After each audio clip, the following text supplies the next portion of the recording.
These little African birds, they're really good at imitating the sounds that they hear in their environment. The thing is, not all parrots do this mimicry behavior. But you're in luck this afternoon, because Congo's kind of an expert. He just doesn't live in a rainforest. Congo lives in an office. And every morning, in Congo's environment, we hear the telephone. It's really quiet. Congo, we hear the telephone. Thank you. Yeah, that's how you can tell it's real, ladies and gentlemen. It's very real, huh, Congo Gray? You need to listen to the cues, okay? Okay. Good, thank you. Now that you're listening, how about we do another sound from our office? This is the sound of the water cooler, ladies and gentlemen. Bubbles. He's quite hilarious. He doesn't mind at all if you laugh at his jokes. He especially likes people that laugh at my jokes. Imagine that. But we do want to talk about conservation while we're here today. You are at the Wild Animal Park after all, and we're doing conservation programs in over 52 different locations around the world. And you've helped us to do those programs just by joining us at the park today. In fact, every single person that's come through our gates has helped us with that conservation, but especially our members and donors. These folks help us with conservation every single day of the year. And Congo loves you all. He'd like to give you a great big kiss. Oh yeah, he does. He loves you. And he knows that every single one of you, when it comes to conservation, has taken charge. Nice job, Congo. Congo, I think everybody here agrees.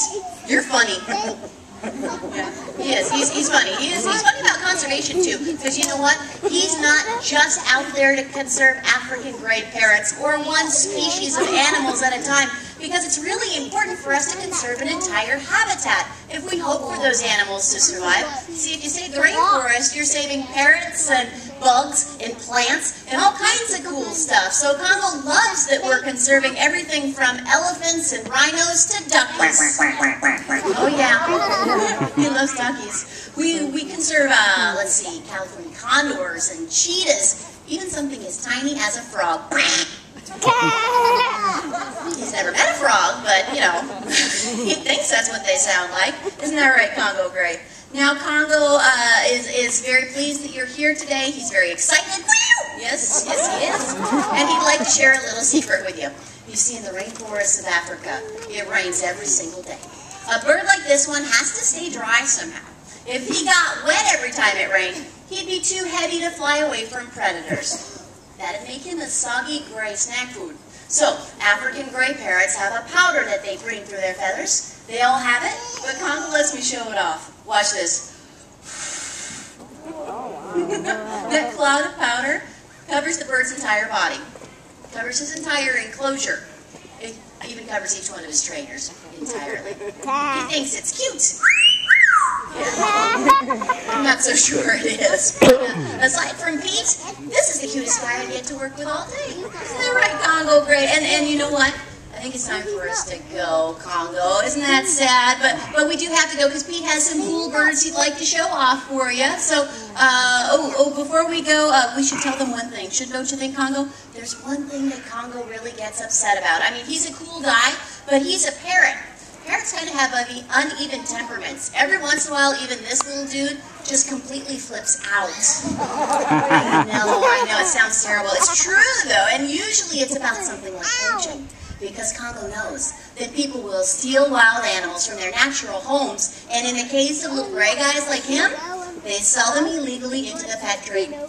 Congo, tell everybody what you think of those poachers. He doesn't like them, but he loves you guys. Give him a high four, Congo. All right. Nice job, Congo. All right. Thank you, ladies and gentlemen. We sure do appreciate you coming out today. But Congo, you and I have got to say bye-bye. Bye. All right. You guys have a good day. See you again next time. Thank you. Okay. Ladies and gentlemen, again, that was Stacy and Congo. He is our African gray parrot. By the way, I'm the only guy she works with. Okay. Now, right now is my favorite time in the show because we get to have one of you meet one of our birds up close and personal. Now, we did pre-pick a volunteer. Her name is Rebecca. Rebecca's sitting right over here. Come on up here, sweetie. Everyone, please give Rebecca here a nice round of applause. She is a very, very brave volunteer. Come up here, please. Now, Rebecca, called you brave because when I asked you if you can catch a bird, you just said yes. You didn't ask me a single question. That's awesome, okay? But for this to happen, we basically need you to act like a tree, okay? I want the main part of your body to be like the trunk of the tree. Your left arm out to your side to be the branch of the tree. Now what I want you to do is roll your palm toward the sky and make a little bowl out of it, just like this. A little cup, just like that. Perfect. Now, this is very important. When this bird lands on your arm, which is the tree branch, it has to be very, very still. You cannot move around, okay? So keep this nice rock still, okay? Okay, awesome, awesome, awesome. Now, we only use positive reinforcement in all the training we do here, which means we're about to ask this bird to do something, so we're going to go ahead and reinforce her positively. So I have these little condor treats right here in the palm of your hand. Now, Rebecca, what I want you to do is please, hold very still. Go ahead and look at the audience, okay? And keep looking at the audience, and please don't make eye contact with the bird, okay? Just look at the audience. You can smile if you want. Go ahead and smile. Try to smile. Oh, that is awesome. Okay, now Rebecca, go ahead and stay right there, okay? Now, we're going to say hello to Gertrude. As you probably know this, condors are, the largest flying birds in the entire world. And they're absolutely, huge, which is why we fly a pigeon to our volunteers instead. I was kidding about the eye contact. You totally look at her. This is not just any pigeon. This is Gertrude. She is a Nicobar pigeon. Rebecca, put your arm down for just 1 second here, okay? Put it down. Just relax. Okay, this is Gertrude. Again, she's known as a Nicobar pigeon. This is not a bird you would find around here. These guys in the wild are found in the islands of Southeast Asia, or specifically the Nicobar Islands. That's where they get the name Nicobar pigeon. But these guys are famous because they're absolutely beautiful with iridescent plumage, and they're also famous island hoppers. They spend their days hopping from island to island looking for food, nesting spots, and that kind of thing. Now, Rebecca, we're going to have her fly to you. This time I want you to see her coming. So put that left arm out to your side. Put your arm up just like that, nice and still, okay? We're going to go to the front of the stage, and this is the speed and accuracy of the Nicobar pigeon. Alright, great job! Way to go, Rebecca and Gertrude! That was awesome! Yay!